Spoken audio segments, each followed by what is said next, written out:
જય રામાધણી, જય માતાજી મિત્રો, જય રાજપૂતના, જય ઠાકોર સમાજ. જે જ્ઞાનીબેન અત્યારે પલટો મારી છે, જેમ કે અમે બોલ્યા નથી એમ જ્ઞાનીબેને એમ કહ્યું કે ડીજે બંધ, અને ગબ્બર ઠાકોર અર્જુન ઠાકોરે જે ડીજે વગાડ્યા એમના ગામની અંદર વગાડ્યા, બરાબર છે. તો પછી એમને નાચ બહાર મેલી દીધા, એમને કોઈ ચિંતા નહીં. પણ એમનું ગામ એટલે હાથીનો પગ કહેવાય મિત્રો. અને એમ જ પાછા એવો અમારો વિક્રમ ઠાકોર સેલિબ્રિટી હાઈ પાવરવાળો, બરાબર, અને પિક્ચરનો કલાકાર એકદમ જેન્યુટ માણસ વિક્રમ ઠાકોર શું બોલી રહ્યા છે, જ્ઞાનીબેન વિશે શું બોલ્યું હોય એમને, બરાબર. સારા સારા શબ્દ પણ માપ્યા છે, સાચું બોલ્યા છે. વિક્રમ ઠાકોર ક્યારેય ખોટું ના કરે, અને વિક્રમ ઠાકોર જો અમારે એમએલએ હોવો જોઈએ, એ વાત તો સાચી. અને વિક્રમ ઠાકોરને ફૂલ સપોર્ટ છે અમારા તરફથી, રાજપૂતો તરફથી ફૂલ સપોર્ટ વિક્રમભાઈ. તમને પૂરો વિડીયો જોજો. આ વિક્રમ ઠાકોર શું બોલી રહ્યા છે. ધબધબાટી બોલાડી વિક્રમ ઠાકોરે. જય વિક્રમ ઠાકોર. ગબ્બર ઠાકોરને નાક બહાર મૂકી દીધા છે, એમને કંઈક ડીજે કર્યું હતું એમાં. તો જ્યારે ઠાકોર સમાજનું સંમેલન હતું સેક્ટર 11માં, ત્યારે પણ હું ડીજેમાં કદી ગાતો નહીં. કમલેશભાઈ તમને ખબર છે, અશોકભાઈ તમને ખબર છે, રોહિતભાઈ તમને ખબર છે. મેં એક વિનંતી કરી હતી જ્ઞાનીબેનને.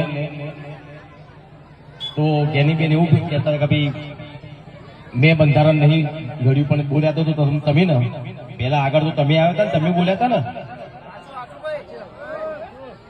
તો બધા બનાસકાંઠાના ઠાકોર સમાજના જે આગેવાનોએ બધું બંધારણ કર્યું છે, બરાબર છે, બંધારણ કર્યું.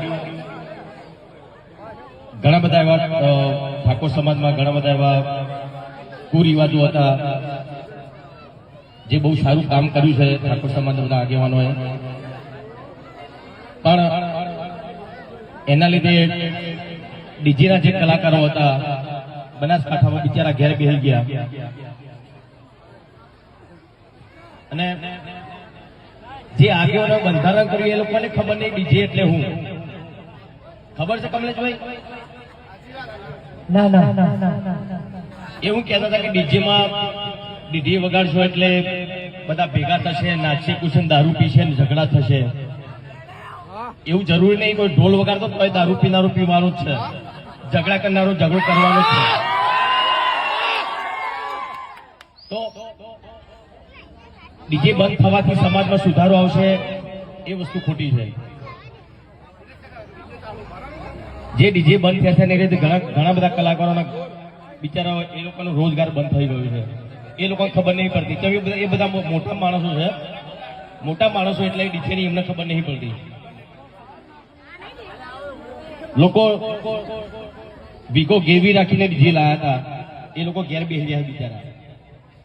એક ડીજેમાં 15 કલાકારો કામ કરતા હોય, એવા બનાસકાંઠામાં કેટલા ડીજે છે? તો એક ડીજેમાં 15 કલાકારો કામ કરતા હોય તો કેટલા કલાકારો બીજા ત્યાં બે ઘર એમને કમાણી બધી બંધ થઈ ગઈ એમની. તો ચલો કઈ વાંધો નહીં, તમે ડીજે બંધ કરાવી દો. પણ જેના લોકોના ડીજે બંધ થયા છે એ લોકો ઘેર બેસી રહ્યા છે, એમને રોજગાર આપો. તમે ચલો આપો, નોકરી આપો, કઈ ધંધો તમે આપો ને. એમને તો એમના સિવાય કલાકારો બિચારા એક ગાવા કે વગાડવા સિવાય બીજું કોઈ કરી શકવાના નથી. તો જે આગેવાનોએ જે બંધારણ કર્યું છે એમને ખાલી એટલી જ વિનંતી કે જે કલાકાર ઘેર બેસી રહ્યા છે એમને કઈ રોજગાર મળે એવું તમે કરજો, બરાબર ને? આપણા બાજુ ડીજે બંધ નહીં થવાનું. અને કોઈ બંધ કરાવવા આવો તો મને. વિક્રમભાઈ જેવું કોઈ અત્યાર લગી નહીં બન્યું, બનવાનું પણ નથી ઠાકોર સમાજની અંદર. વિક્રમભાઈ જે આ બોલી રહ્યા શબ્દો જબરજસ્ત બોલ્યા એમને, એમ સાચી વાત છે, 100% સાચી વાત. અને એમને એમએલએથી મળીને તે ઠેક લગી મને નરેન્દ્ર મોદી લગીને એમને બેહાડવાની તાકાત છે અમારા. તમારે શું કહેવું? કોમેન્ટ કરજો.